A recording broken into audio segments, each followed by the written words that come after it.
यो people, good morning, good evening, good afternoon. जो video देख रहे हैं हम सबके लिए, कैसे हैं सब लोग? बेटर ओके, एक बार फिर से स्वागत है आप सबका हमारे नए लेक्चर में। गाइस, आज की क्लास के अंदर हम लोग जो है वो स्टार्ट करेंगे हमारे मैनेजमेंट का टॉपिक। ओके, यूनिट नंबर 5 को हम लोग जो है वो आज के लेक्चर के अंदर स्टार्ट करने वाले हैं। लास्ट क्लास के अंदर जो फर्स्ट लेक्चर मैंने लिया था उसके अंदर मैंने आपको बताया था कि अपना जो मैनेजमेंट का कोर्स है, बेसिकली जो मैनेजमेंट का सिलेबस है, उसको 10 यूनिट्स के अंदर जो है वो डिवाइड किया गया है। तो उसका थोरो डिस्कशन हम लोगों ने जो है वो प्रीवियस लेक्चर में कर लिया था।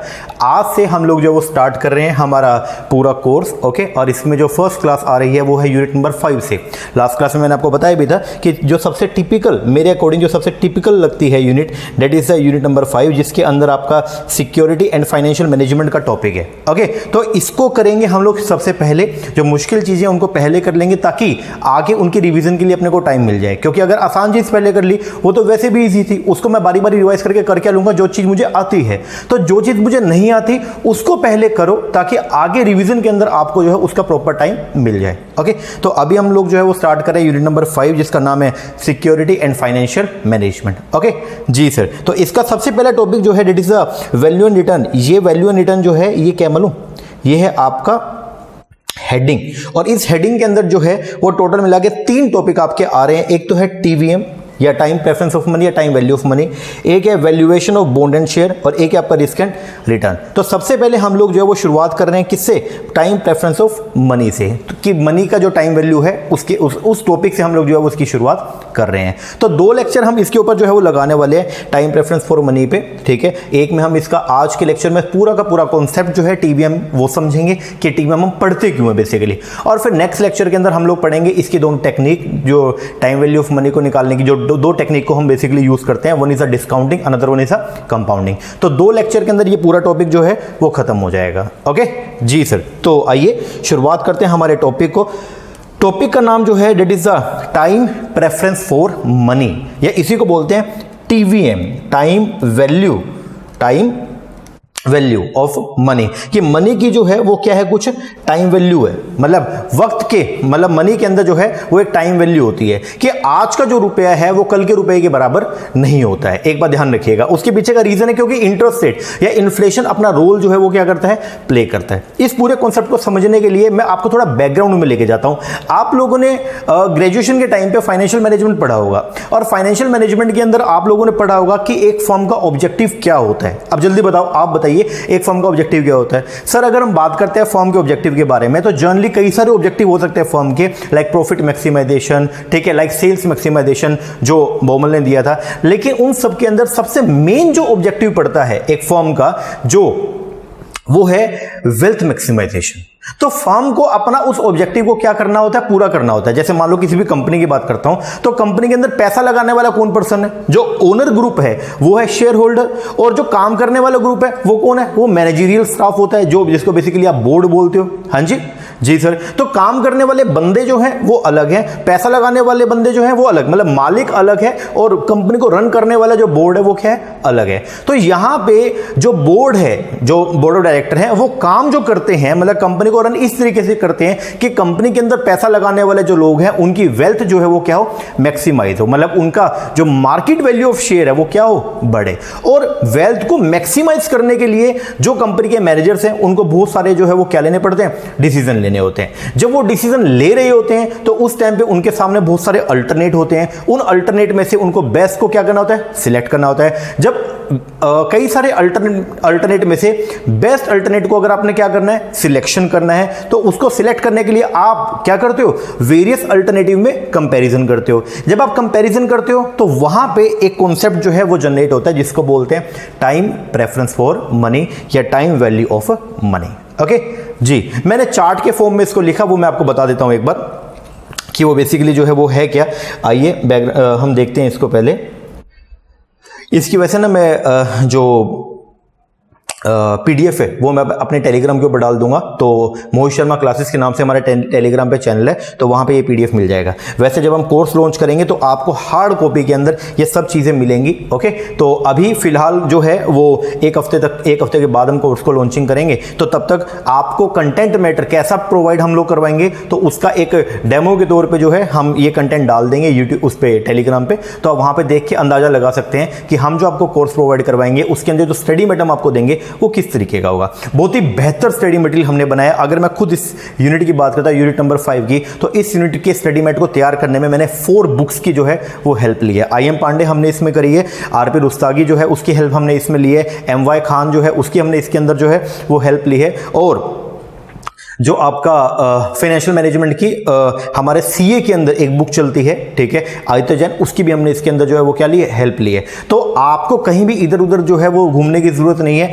हर एक चीज, हर एक कंटेंट आपको हमारे स्टडी मेट के अंदर मिलेगा। ओके, तो सब चीज का निचोड़ हमने इसमें डाला है। इससे बाहर मुझे लगता नहीं है कि कहीं से भी कुछ आएगा। ओके जी सर, चलो शुरुआत करते हैं। देखिए, अगर मैं बात कर रहा हूँ टाइम वैल्यू ऑफ मनी का, तो मैंने इसमें क्या बोला शुरुआत में कि इन फाइनेंशियल मैनेजमेंट, अगर मैं एफएम की बात करता हूँ तो एफएम के अंदर फाइनेंशियल मैनेजमेंट में जो फर्म का जो ऑब्जेक्टिव होता है, फर्म का जो ऑब्जेक्टिव है वो क्या होता है? फर्म का ऑब्जेक्टिव इज टू मैक्सिमाइज करना, किस चीज को मैक्सिमाइज करना? The wealth of the share holder. मतलब एक फर्म जो है उसका जो मेन ऑब्जेक्टिव है वो क्या होता है? शेयर होल्डर की वेल्थ को क्या करना? Maximize. There are numbers objective, बहुत सारे ऑब्जेक्टिव होते हैं फर्म के, लेकिन बेसिक जो सबसे मेन ऑब्जेक्टिव है that is the two increase the wealth of the share holder. अब क्वेश्चन यहां पे ये आता है कि सर वेल्थ को इंक्रीज करने का मतलब बताओ पहले। तो वेल्थ को इंक्रीज करने का मतलब यहां पे क्या होता है? To increase the market value of share. Basically जो एमपीएस है, मार्केट वैल्यू पर शेयर, उसको क्या करना? इंक्रीज करना। हमारा ये ऑब्जेक्टिव होता है। ओके, हाँ जी सर। इस ऑब्जेक्टिव को क्या करने के लिए? पूरा करने के लिए, इसको अचीव करने के लिए जो है ही हैज टू टेक, जो फाइनेंशियल मैनेजर होता है, फाइनेंशियल मैनेजर, उसको क्या लेने पड़ते हैं? उसको बहुत सारे डिसीजंस लेने पड़ते हैं। डिसीजन बेसिकली फाइनेंशियल मैनेजमेंट के अंदर 3 तरह के होते हैं। एक होता है इन्वेस्टिंग, एक होता है फाइनेंसिंग, और एक होता है कौन सा? डिविडेंड। ओके जी, जब वो ऐसे डिसीजन ले रहा होता है तो उसका सामना होता है अलग अलग अल्टरनेटिव से, क्योंकि जब आपको डिसाइड करना है कि इस पे जाऊं या इस पे जाऊं, तो मतलब 2 अल्टरनेट है आपके पास में। अब 2 अल्टरनेट जब आपके सामने होते हैं तो फिर वहां पे आप लोग जो है क्या करते हो? दोनों में से किस पे जाएं, उसके लिए दोनों को आपस में कंपेयर करते हो, है ना। कंपेयर करने के बाद जो आपको लगता है कि जो बेस्ट है, आप उस अल्टरनेट को क्या करते हो? सिलेक्ट करते हो। ऐसा ही तो होता है। हाँ जी सर।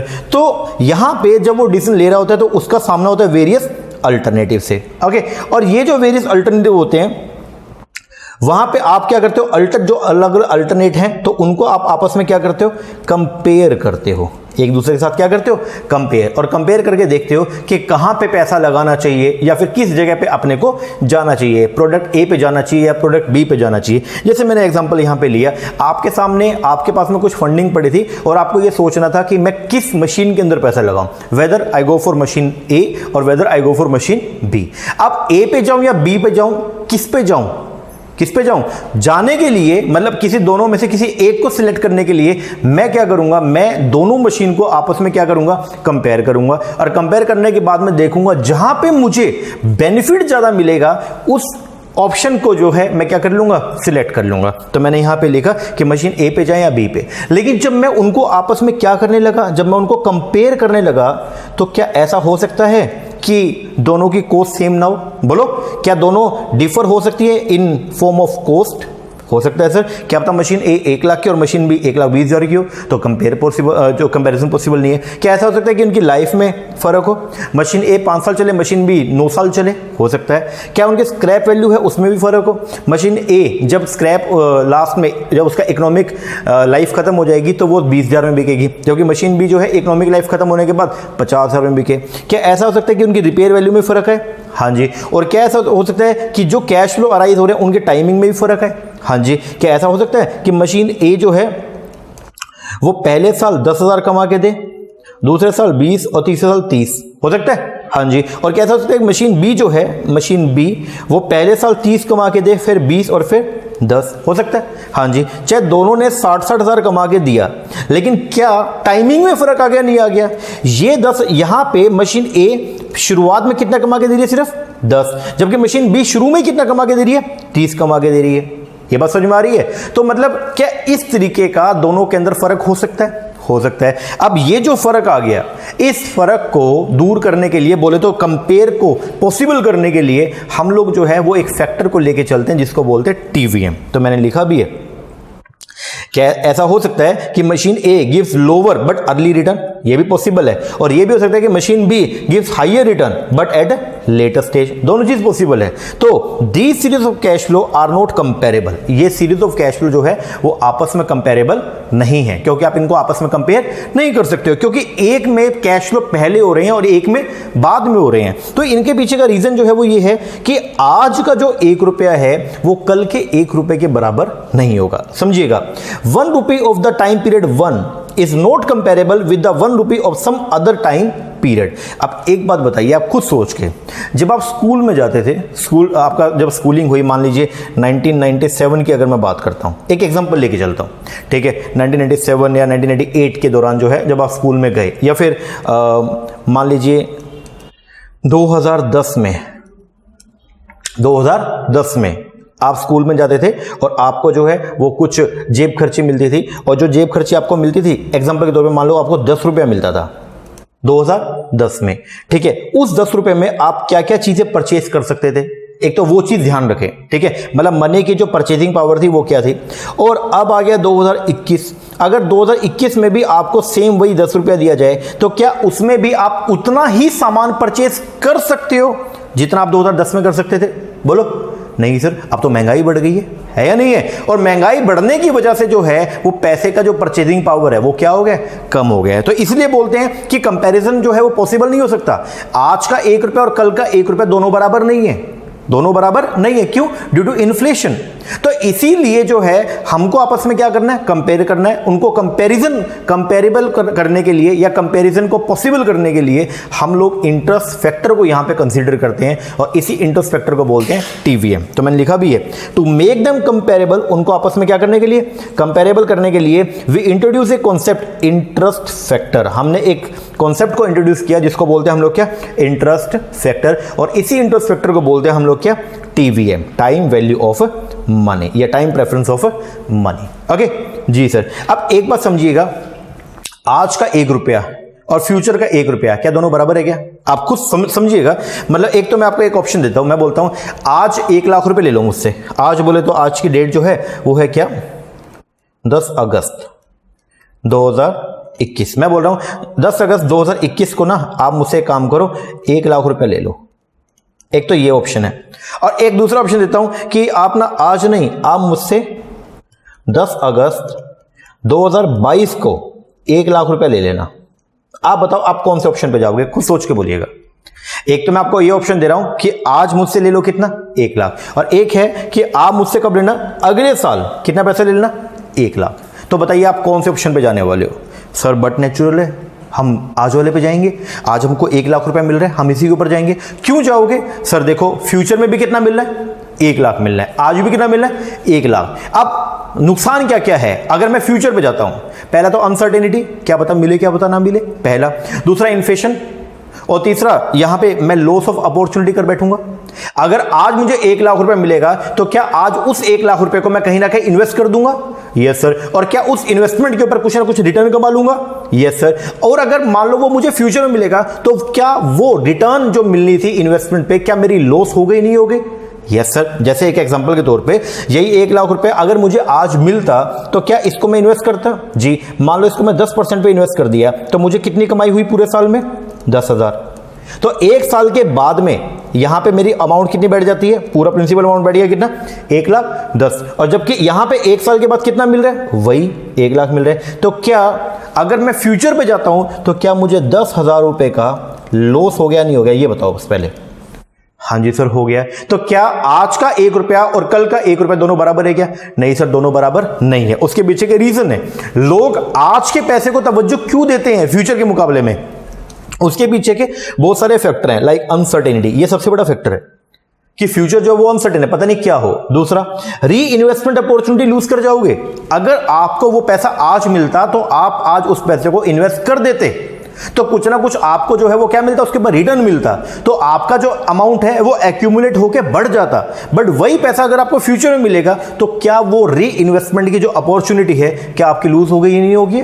हो गई है सर। तीसरा, इन्फ्लेशन, महंगाई लगातार बढ़ रही है, और महंगाई अगर बढ़ रही है तो आज 1 लाख रुपए में मैं जो चीजें खरीद सकता हूं, क्या फ्यूचर में 1 लाख में, फ्यूचर में भी क्या उसी 1 लाख में वो सभी चीजें आ सकती हैं क्या?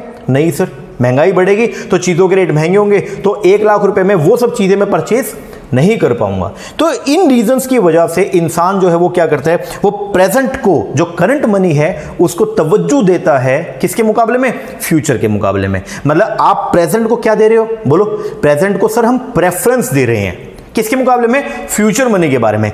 इसी को बोलते हैं टाइम प्रेफरेंस फॉर मनी। मतलब आज के पैसे को तवज्जो देना फ्यूचर के मुकाबले में, that is known as a time preference for money. मैंने लिखा एवरीवन इज इंटरेस्टेड, हर कोई जो है वो क्या है, इंटरेस्टेड है किस चीज के अंदर, करंट मनी में as against the future money. हर कोई इंटरेस्टेड है, हर कोई ये बोलता है भाई फ्यूचर में जो दोगे ना वो आज ही दे दो, वो आज ही दे दो, कम से कम जो आज मिलेगा उसको मैं कहीं ना कहीं इन्वेस्ट तो कर लूंगा, कुछ ना कुछ कमाई तो कर लूंगा, और मान लो इन्वेस्ट नहीं भी किया तो कम से कम मेरी जो रिस्क है वो तो खत्म हो जाएगा, क्योंकि तुम्हारे जेब में जो पैसा पड़ा है, मेरा पैसा अगर तुम्हारी जेब में पड़ा है वो उतना सेफ नहीं है जितना वो पैसा मेरी जेब में पड़ा है। बात समझ में आ रही है क्या? इसीलिए यहां पे कॉन्सेप्ट आता है, आपने शायद कभी पढ़ा भी हो, a bird in the hand, a bird in the hand is better than 2 in the bush. इसका मतलब आज जो है वो अच्छा है फ्यूचर के मुकाबले में। और ये जो गॉर्डन था, तो गॉर्डन का एक मॉडल था, तो उन्होंने ये बात बोली थी, a bird in the hand is better than 2 in the bush. मतलब करंट में जो मिल रहा है उसको अपने को प्रेफरेंस देनी चाहिए, बशर्ते किसके, जो चीज फ्यूचर में मिलने वाली है। तो इसीलिए सभी लोग जो है वो क्या, एवरीवन इंटरेस्टेड, सभी लोग इंटरेस्टेड है किसमें, इन द करंट मनी, आज की मनी में इंटरेस्टेड है अगेंस्ट द फ्यूचर मनी। और इसी को कहते हैं हम लोग क्या, टाइम प्रेफरेंस फॉर मनी, या सिंपली टीवीएम, या इसी को बोलते हैं हम लोग क्या, TVM, time value of money.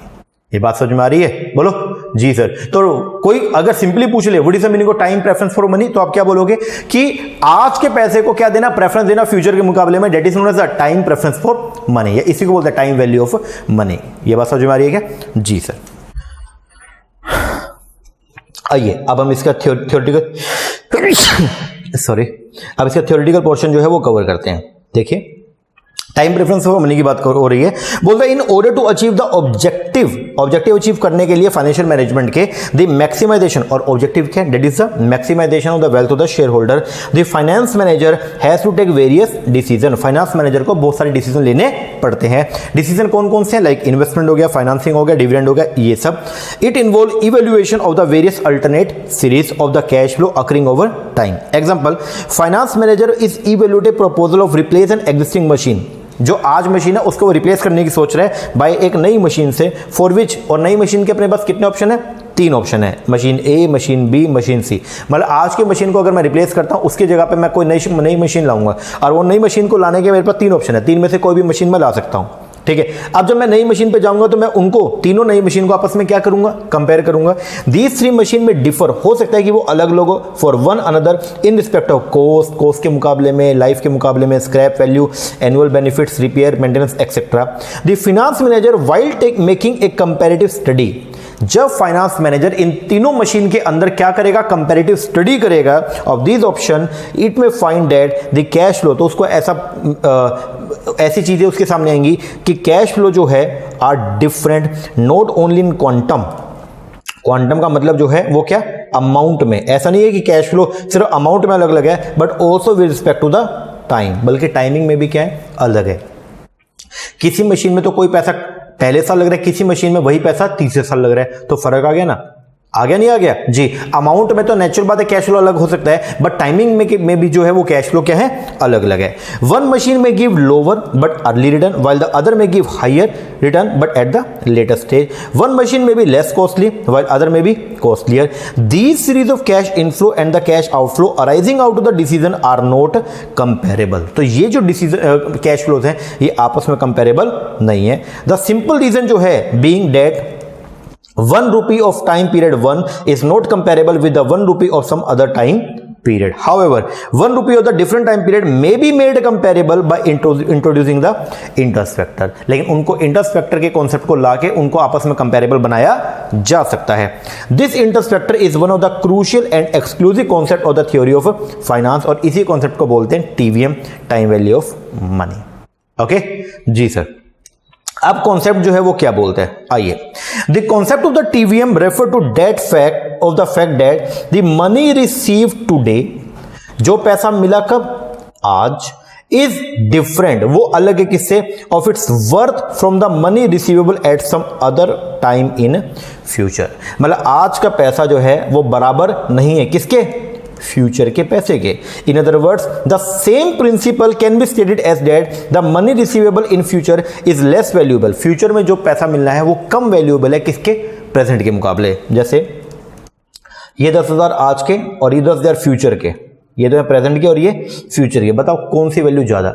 Sir ये 10,000 की वैल्यू ज्यादा है, जो प्रेजेंट वैल्यू है वो क्या है, ज्यादा है किसके मुकाबले में, फ्यूचर। फ्यूचर में भी वही 10,000 मिलेगा, आज भी 10, लेकिन आज उन 10,000 से मैं ज्यादा चीजें खरीद सकता हूं। मान लो आज जो है वो तेल का रेट चल रहा है कितना, 100, पेट्रोल मान लीजिए है कितना, 100, तो आज मैं कितने लीटर परचेज कर सकता हूं, जल्दी बताओ। सर अगर आज 100 रुपीज चल रहा है तो आप 100 लीटर पेट्रोल जो है वो परचेस कर सकते हो।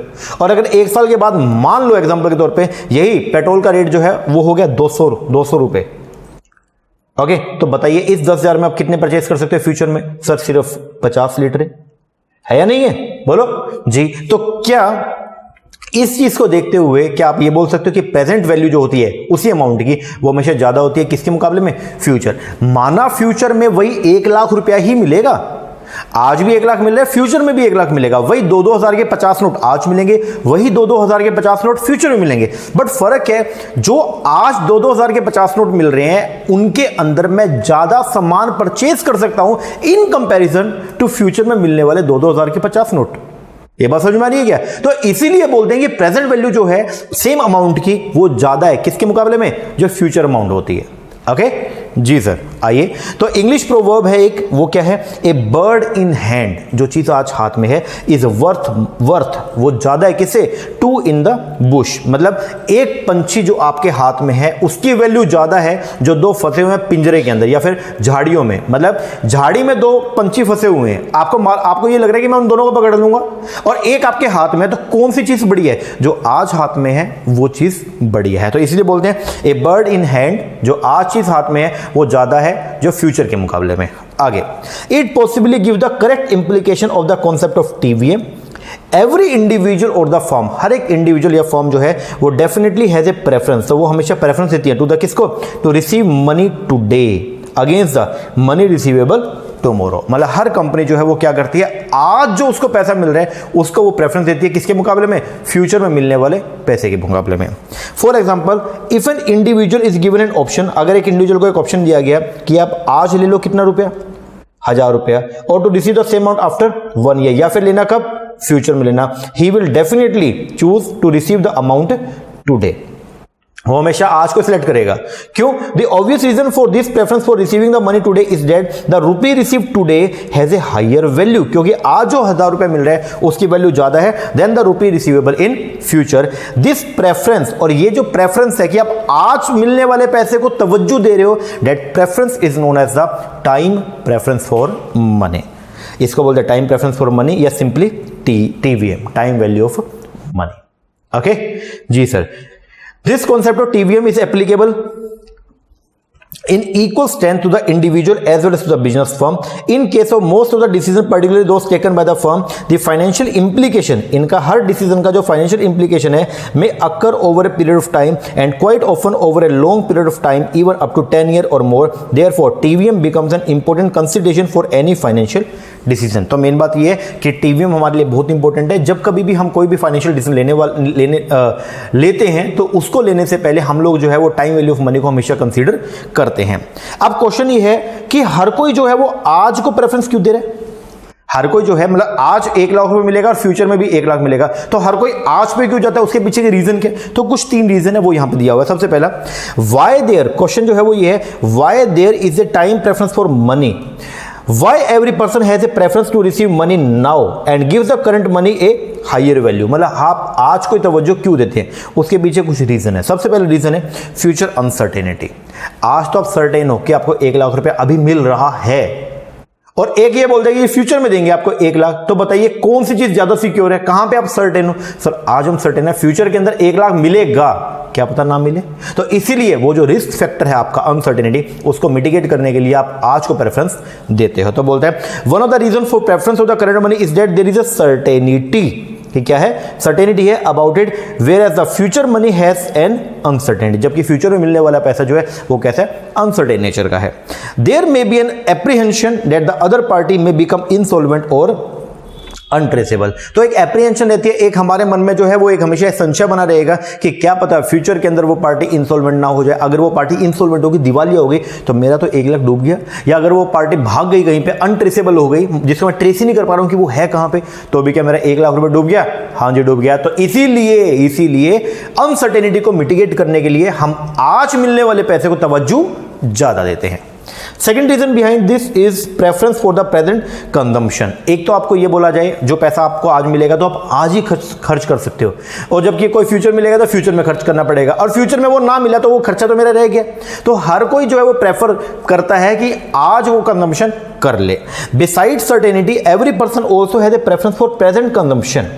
Though this preference may be subjective and differ from one person to another, the present money may be required for some specific purpose, example to buy a consumer durable or otherwise. Moreover, in an inflationary situation, the money received today has a greater purchasing power. तो हर कोई ये चाहता है कि आज ही हम जो है चीज़ों को परचेज कर लें, क्योंकि फ्यूचर में करेंगे तो वो महंगी होगी, और अगर आज ही परचेज करना है तो हम आज मिलने वाले पैसे को तवज्जो ज़्यादा देते हैं.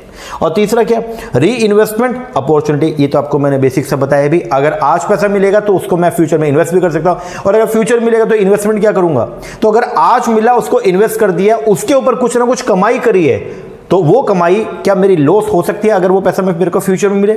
जी सर. तो तीसरा रीजन जो है हम क्यों जाते हैं प्रेजेंट मनी के ऊपर, मतलब आज के पैसे पे क्यों जाते हैं, उसका थर्ड रीजन इज द री इन्वेस्टमेंट अपॉर्चुनिटी. ओके जी सर. तो ये कुछ रीजन है, इन रीजंस की वजह से हम बोलते हैं कि पैसे के अंदर जो है वो क्या होती है, टाइम वैल्यू होती है. इसका मतलब आज का रुपया जो है is more powerful than future का रुपया. ओके जी सर. अब इसको समझाने के लिए एक एग्जांपल जो है वो लिया गया. से माना एक firm is selling A machine, एक फर्म जो है मशीन बेच रही है 25,000 रुपए की.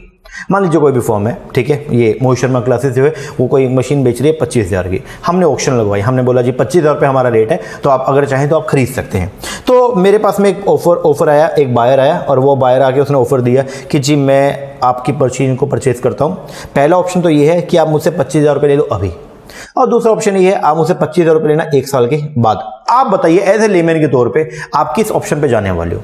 अब तो आपको बहुत सारी चीजें ज्ञान हो गई हैं, हर चीजों की नॉलेज हो गई है आपको कि टाइम वैल्यू ऑफ मनी क्या होता है. बट अगर कोई नॉर्मल इंसान भी हो, अनपढ़ इंसान भी है, उससे भी अगर पूछा जाए कि आज 25,000 मिलेगा या फ्यूचर में 25 ही मिलेगा, तो बताइए किस पे जाएं? तो हर कोई ये बोलेगा कि भाई आज पे जाओ, क्योंकि आज सर्टेन तो है कम से कम, फ्यूचर में क्या पता ना मिले. तो वो 3 रीजन बता दिए. री इन्वेस्टमेंट अपॉर्चुनिटी का लॉस, हाँ जी, और क्या अनसर्टेनिटी होती है, हाँ जी, रिस्क होता है, हाँ जी. तो आप फ्यूचर पे ना जाके आज पे जाओगे, हाँ जी. तो this seller firm will naturally accept the first offer. Seller जो है हमेशा फर्स्ट ऑफर को एक्सेप्ट करेगा, जिसका मतलब क्या कि 25,000 रुपये आज आप हमको पे कर दो. In this case if the firm री इन्वेस्ट द अमाउंट, अगर वो 25,000 को 10% पे आगे इन्वेस्ट करता है तो उसको मिलेगा कितना, 2500 रुपये उसके ऊपर ब्याज मिलेगा. तो टोटल अमाउंट कितना हो जाएगा? टोटल अमाउंट हो जाएगा 25,000 प्लस 2500, बोले तो 27,500. अगर आज पैसा मिला 25,000, तो इस 25 पे मैं ब्याज भी कमाऊंगा 2500, तो टोटल कितना मिलेगा, 27,500. और अगर 1 साल उसको रिबेट देता तो 1 साल के बाद मिलता ओनली कितना, 25. तो क्या मुझे 2500 रुपए का नुकसान हो जाएगा या नहीं हो जाएगा अगर मैं उसको ये बोल दूं कि 1 साल के बाद में दे देना? हाँ जी. तो आप नुकसान उठाओगे नहीं, क्योंकि ये पैसा क्या प्रॉफिट है आपका, हाँ जी, रिटर्न है आपकी, और रिटर्न है तो प्रॉफिट है. अब प्रॉफिट जितना ज्यादा होगा क्या उतना शेयर होल्डर का जो वेल्थ है वो बढ़ेगा नहीं बढ़ेगा? बढ़ेगा. और आपका मोटिव यही तो है. हाँ जी. तो आप किस ऑप्शन पे जाने वाले हो, फर्स्ट या सेकंड? सर नेचुरल बात है फर्स्ट पे जाएंगे, जाओगे ना? जी सर. लेकिन अगर कभी ऐसा होता, on the other hand, if the buyer, अगर बायर जो था मशीन का वो ये बोलता कि मैं 1 साल के बाद आपको 27,500 दूंगा, 25 नहीं दूंगा, मतलब आज लोगे तो मिलेगा कितना, 25, फ्यूचर में लोगे तो मैं तो आपको दूंगा कितना, 27,500. तो अब बताओ क्या? तो अब मैं इनडिफरेंट हो जाता. इनडिफरेंट का मतलब ये है, मैं यहाँ पे ये बोल सकता हूँ, इनडिफरेंट का मतलब यहाँ पे होता है कि मैं दोनों में जो है वो आपस में डिफरेंस ही क्रिएट नहीं कर पा रहा, इनडिफरेंट हो गया.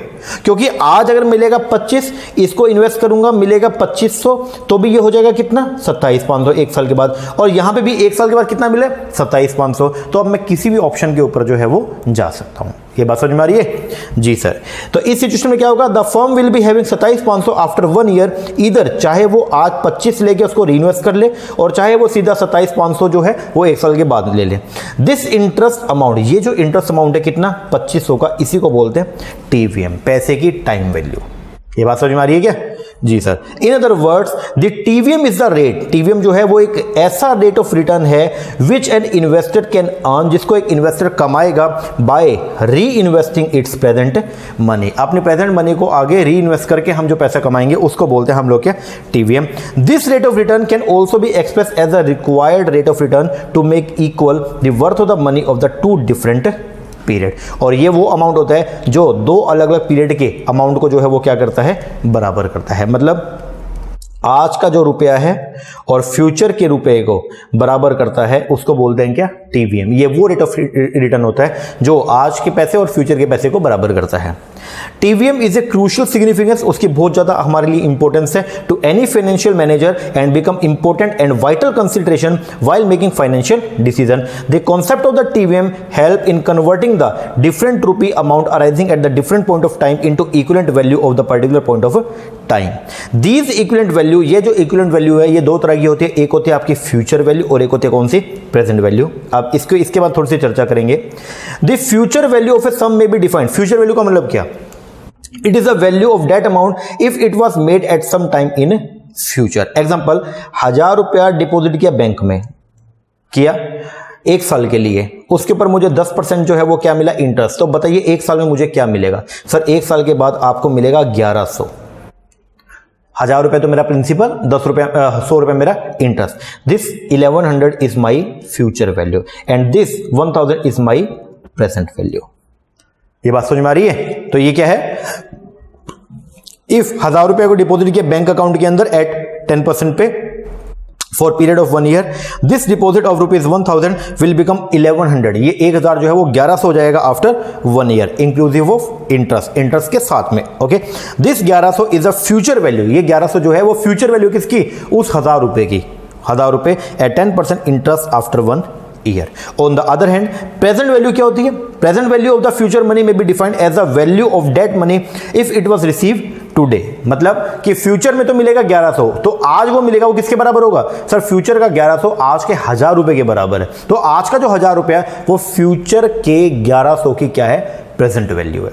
एक बात समझिएगा, ये सबसे जो है एक बात निकल के आई, ये 1000 रुपए ये प्रेजेंट वैल्यू है, ये किसके बराबर है, 1100 फ्यूचर वैल्यू के। ये बात समझ में आ रही है। इसका मतलब मैं यहां पे अगर मैं फ्यूचर वैल्यू को डिफाइन करता हूं तो मैं क्या बोलूंगा, फ्यूचर वैल्यू क्या है, 1000 रुपए की फ्यूचर वैल्यू है कितनी, 1100। मतलब आज का 1000 रुपया और फ्यूचर के 1100 रुपए दोनों क्या है, बराबर है। अगर कंट्री के अंदर 10% इन्फ्लेशन का रेट चल रहा है या 10% रेट ऑफ रिटर्न चल रही है, तो हम यहां पे ये बोलेंगे कि आज के 1000 रुपए और 1 साल बाद के 1100 रुपए दोनों के दोनों जो है वो क्या है, बराबर है। ओके जी सर।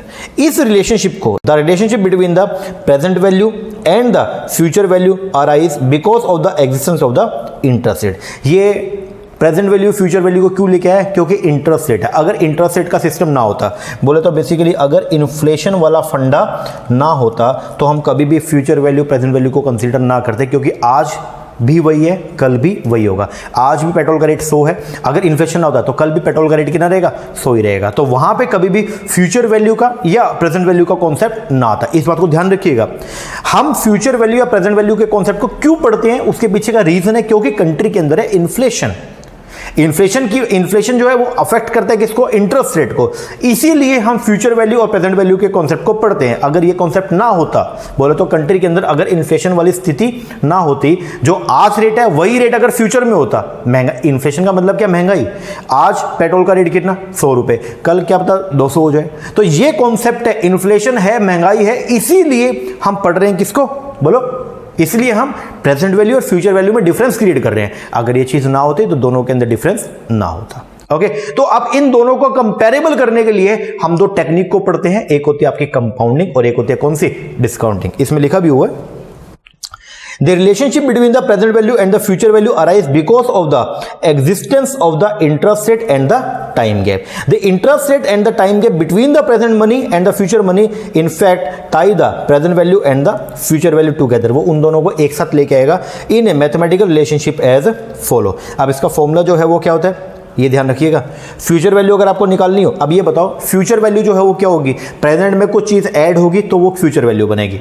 और प्रेजेंट वैल्यू अगर निकाली तो क्या होगा, फ्यूचर वाली वैल्यू में से कुछ चीज माइनस कर दो तो वो क्या बन जाएगी, प्रेजेंट. जैसे आपको मैंने एग्जांपल दिया था, आज का 1000 रुपया अगर मैं इसको इन्वेस्ट करूंगा 10% रेट ऑफ रिटर्न के ऊपर, 10% पर एनएम पे, तो मुझे इंटरेस्ट जो है वो कितना मिलेगा सर, वो मिलेगा 100.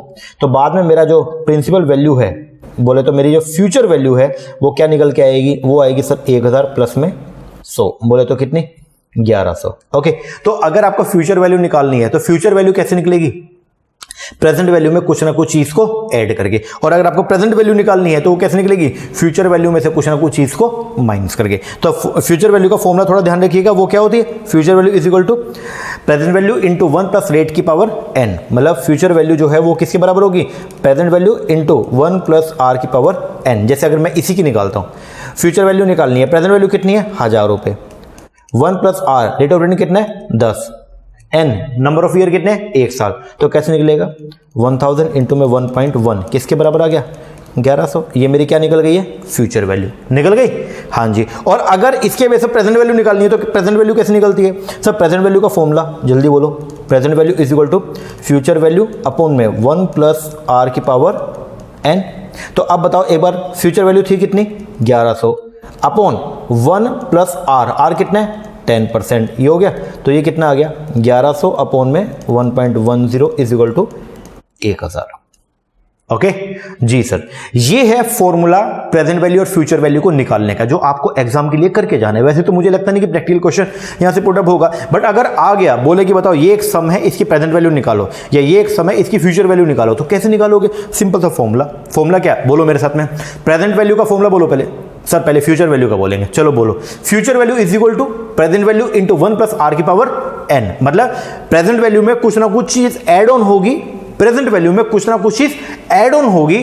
क्योंकि देखो जब आप मल्टीपल में लेके आते हो, मल्टीपल का मतलब क्या होता है, कुछ चीज बढ़ के आएगी, ये बात समझिएगा. और जब कुछ चीज डिवाइड में होती है तो इसका मतलब क्या होता है, डिवीजन का मतलब कुछ ना कुछ उसमें से आप क्या कर दोगे, तोड़ दोगे. ओके, तो प्रेजेंट वैल्यू जब निकालेंगे, ध्यान से सुनिएगा, जब प्रेजेंट वैल्यू निकालेंगे फ्यूचर वैल्यू से, जब प्रेजेंट वैल्यू पे आओगे तो कुछ ना तो डिवाइड करना पड़ेगा, वैल्यू कम आएगी. ओके, और अगर प्रेजेंट वैल्यू से फ्यूचर में जाओगे तो कुछ ना कुछ चीज ऐड करनी पड़ेगी, तो क्या होगा, मल्टीप्लाई होगा. तो फॉर्मूला पहले पढ़िए एक बार, क्या होता है, future value is equal to present value into 1 plus r की पावर n. ठीक है जी, आपको मैंने समझा भी दिया. और अगर प्रेजेंट वैल्यू निकालनी हो तो क्या करोगे sir, present value is equal to future value divide में 1 प्लस r की पावर n. ओके जी सर, आगे ये एग्जांपल है, मैंने आपको बता दिया. अब यहां पे ये बोलता है कॉन्सेप्ट जो है फ्यूचर वैल्यू का and the present value are apply in the financial decision making. वो जो आपको फाइनेंशियल डिसीजन लेना था, मशीन ए पे जाऊं, बी पे जाऊं, सी पे जाऊं, तो उसके लिए हम इस चीज को जो है वो क्या करते हैं, यूज करते हैं. The cash flow of the different time period can be made comparable. जो अलग अलग टाइम पीरियड में होने वाले कैश फ्लो हैं उनको आपस में कंपेयर कैसे करते हैं, पहला बाय कंपाउंडिंग करके या डिस्काउंटिंग. कंपाउंडिंग अगर करेंगे, कंपाउंडिंग किसकी होती है, जब आप प्रेजेंट वैल्यू से फ्यूचर पे जाते हैं, मतलब प्रेजेंट वैल्यू से फ्यूचर पे जाना है तो करेंगे क्या, कंपाउंडिंग. अब आपको मालूम है कि प्रेजेंट वैल्यू जो है वो थोड़ी कम रहेगी और फ्यूचर में कुछ ना कुछ बढ़ के आएगी. ओके, और अगर आपको जो है वो क्या, मतलब जब आपको क्या निकालनी हो, when you finding out the future value of A present money. ठीक है, मतलब आपको निकालनी क्या, फ्यूचर वैल्यू निकालनी है. किससे निकालनी है, प्रेजेंट वैल्यू से. तो प्रेजेंट वैल्यू से फ्यूचर वैल्यू निकालना, कंपाउंडिंग. और डिस्काउंटिंग का मतलब क्या, फ्यूचर वैल्यू से प्रेजेंट वैल्यू निकालना, उसको बोलते हैं आप लोग क्या, डिस्काउंटिंग. ओके जी सर, तो दोबारा समझिएगा, कंपाउंड कब करेंगे, कंपाउंड वाला कुछ बढ़ के आएगा, तो जब प्रेजेंट वैल्यू से फ्यूचर वैल्यू पे जाऊंगा कंपाउंडिंग. और डिस्काउंटिंग कब होगा, जब फ्यूचर वैल्यू से प्रेजेंट वैल्यू पे आऊंगा तो बोलेंगे क्या, कंपाउंडिंग. कर सकते हो जी सर. अब कंपाउंडिंग की कुछ अलग टेक्निक है, डिस्काउंटिंग की कुछ अलग टेक्निक है, वो करेंगे हमारी नेक्स्ट क्लास में. ये आपको मैं दिखा भी देता हूं, ये कुछ कंपाउंडिंग की टेक्निक है. ठीक है।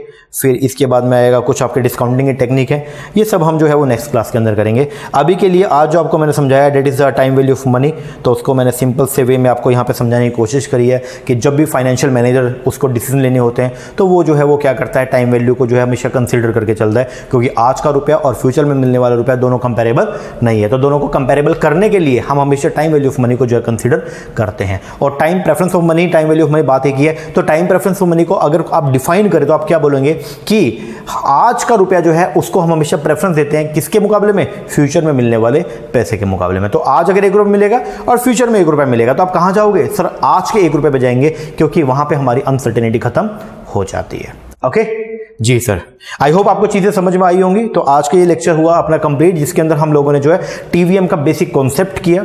नेक्स्ट क्लास के अंदर हम लोग जो है वो पढ़ेंगे टीवीएम के नए टॉपिक को, जिसके अंदर हम पढ़ेंगे कंपाउंडिंग और डिस्काउंटिंग टेक्निक के बारे में। ओके जी, लेक्चर कैसा लगा कमेंट करके जरूर बताइएगा। अगर अच्छा लगा तो अच्छा कमेंट कीजिएगा, अपने फ्रेंड्स के साथ शेयर भी कीजिएगा। ओके, और अगर अभी तक आपने हमारा चैनल सब्सक्राइब नहीं किया है तो प्लीज़ डू इट। ओके, ताकि जैसे हम नई वीडियो डालें तो उसका नोटिफिकेशन आपको मिले सबसे पहले और आपकी तैयारी और भी अच्छी। ओके जी सर, ये जो कॉन्सेप्ट है ये कॉमर्स के लिए भी और मैनेजमेंट दोनों के लिए रेलिवेंट है, तो दोनों बच्चे जो है वो इसको जरूर कीजिएगा। ठीक है, चलो ये कीजिए, बाकी मिलते हैं कल एक नए लेक्चर के साथ। तब तक के लिए थैंक यू वेरी मच।